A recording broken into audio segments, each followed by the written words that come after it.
war. I'm sure it happened in 64. It might have happened in 63 or 2. His father said, will you please get shot for it? Will certainly help a lot. And we can use your pension if you do.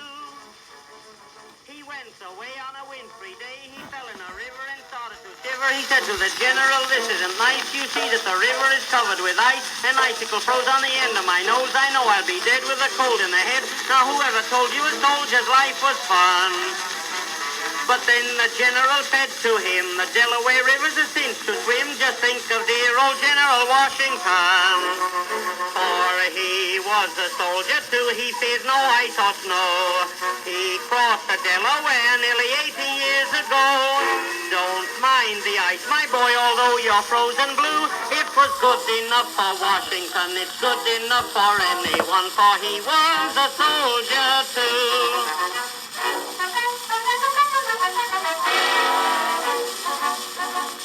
Now this young fellow who went to war, his Christian name it was Isidore. I can't believe it's a Christian name at all. He knew his family wished he'd croak, but he kept living just for a joke, and just for spite he dodged each cannonball. He wouldn't keep still when they started to drill. He said, I'm no gunner, but I'm a good runner. The captain said, Izzy, you're terrible dumb. When he wasn't looking, they gave him a drum. Inside of a year, he could play by ear. He said it was grand when he got in the band. He thought that he wasn't a soldier anymore. But when it came to the battlefront, they put the orchestra out in front, where it was twice as bad as it was before.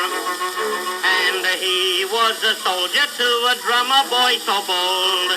He played a hot old time, but his feet were getting cold. He fell and dropped his drum as bullets round him flew. When the enemy proceeded, he picked up his drum and beat it, for he was a soldier too.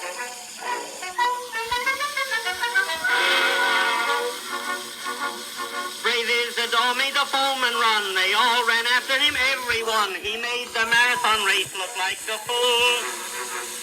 The captain yelled, you're a fine recruit. Why don't you stick to your gun and shoot? He said, I'm going home to shoot some fools.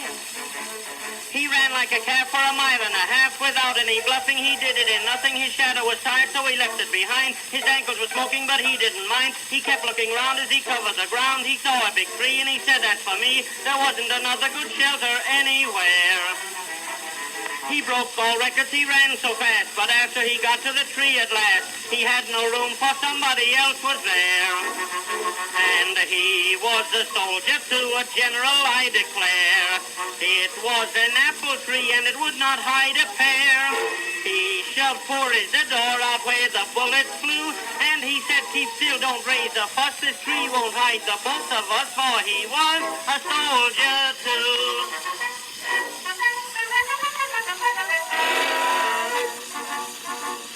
The general climbed the apple tree. He softly warbled, they're after me. They're wasting ammunition on Isidore.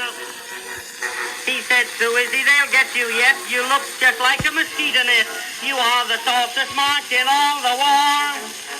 2 nurses came round as he lay on the ground. One of them said, Lizzie, just look at poor Izzy. The other one said, Billy Rich, if he's dead, we'll stake out a claim, for he's chock full of lead. They went through his clothes and they tickled his nose. He started to cough, so they carried him off. They took him away just behind the Red Cross shield. The general said, here's a tip for me, and then he tumbled out of the tree. He thought he saw a chance to get off the field.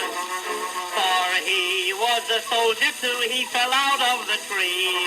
He called the nurses up and he said, look after me.